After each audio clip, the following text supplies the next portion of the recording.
vous me parlez de l'union des gauches. J'ai milité une grande partie de ma vie pour l'union de la gauche et j'ai été membre actif du programme commun, de tout ça c'est loin pour vous, mais enfin pour moi c'est très récent et ça a été des grands moments de notre histoire.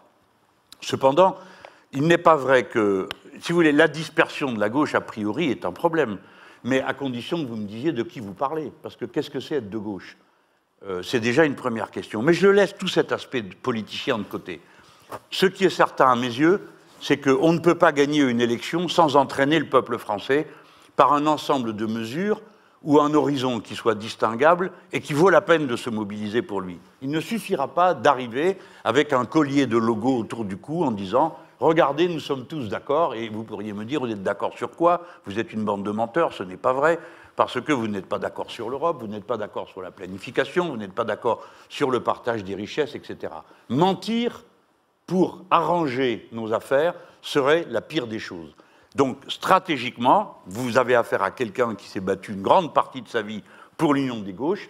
Mon combat maintenant, c'est de créer une majorité d'adhésion, de sortir du cycle sans fin des élections où on vote contre machin, et donc, du coup, on vote pour le moins pire. Et comme disait Hannah Arendt, c'est un propos de philosophe, mais elle dit « le moindre mal, il ne faut jamais oublier que c'est quand même le mal ».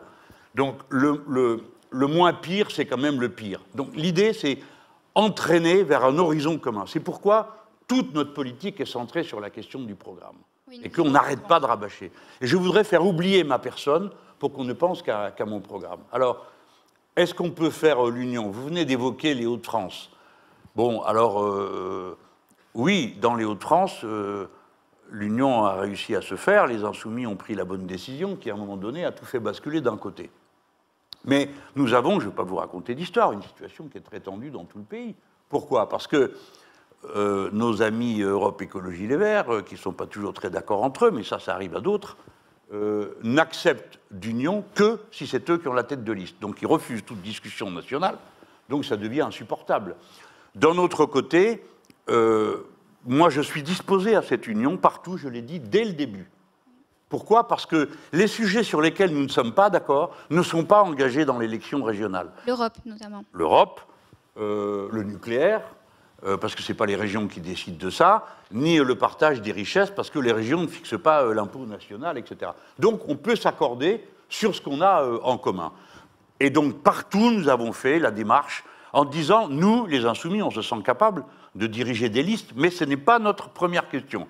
On est d'accord même pour envisager qu'on ne soit tête de liste nulle part, à la condition qu'on se mette d'accord sur un programme, parce que c'est ça qu'on proposera aux gens. Alors aujourd'hui, à l'heure à laquelle nous parlons, nous nous trouvons être le plus grand dénominateur commun, si vous le permettez, puisque en région Nouvelle-Aquitaine, nous sommes alliés avec le NPA, en Normandie et en Aura, c'est-à-dire Auvergne, etc., nous sommes derrière une tête de liste communiste, derrière une tête de liste verte dans les Hauts-de-France, et en région parisienne, nous avons eu un accord avec le Parti communiste, et c'est notre députée de Seine-Saint-Denis, Madame Clémentine Autain, qui est la tête de liste. Donc, il n'y a pas d'objection là. Mais quand on arrive au niveau national, je vous adjure, alors il y a sans doute des gens de gauche dans la salle, les autres vont se marrer un peu, c'est leur tour, mais qu'on comprenne que c'est un piège de discuter sans fin de cette histoire d'union sans aborder une seule seconde la question des contenus. Et pire que tout, d'en faire de la psychologie. On dit « Ah, c'est un problème d'ego ». Moi, j'ai 70 ans cette année, j'ai aucun ego dans l'affaire. Ma gloire est assurée, j'ai fait ce qu'il fallait. C'est plus mon sujet. Mon sujet, c'est de savoir si, oui ou non, on arrive à faire la bascule à laquelle on veut amener le pays. Et ça ne se fait pas si le pays ne le veut pas. Par conséquent, la question de l'union fonctionne comme un piège. On dit « Alors, vous êtes désunis, hein ?» Ah bah oui, désunis. Bon, allez hop, circulez, il n'y a rien à voir, vous êtes trop bêtes. Bon. Alors venons à l'essentiel. Macron, Le Pen. Voilà, Macron, Le Pen, Le Pen, Macron, Macron, Le Pen. Et comme ça, matin, midi et soir, il y a tous les repas avec le cœur des gémissants qui disent « Ah non, nous ne voulons pas de ça. » Ben, si vous ne voulez pas de ça, vous n'avez qu'à voter pour d'autres. C'est aussi simple que ça. Il n'y a rien là-dedans qui tient à la magie. Donc, la question qui se pose devant nous, c'est celle de la capacité d'entraîner le peuple français à des objectifs communs. Et sinon, le reste ne sert à rien. C'est du bavardage. Alors, bon, est-ce que c'est possible? Je signale juste que la dernière fois, j'y suis arrivé. On était à 20, il m'a manqué 600 000 voix. C'est pas de ma faute, hein. L'autre pouvait s'en aller. Bon, il ne l'a pas fait pour des raisons, c'est son affaire. Mais c'est pour vous dire, c'est pas totalement impossible. Le peuple français n'est pas un troupeau organisé en sous-troupeaux qui suivent des chefs.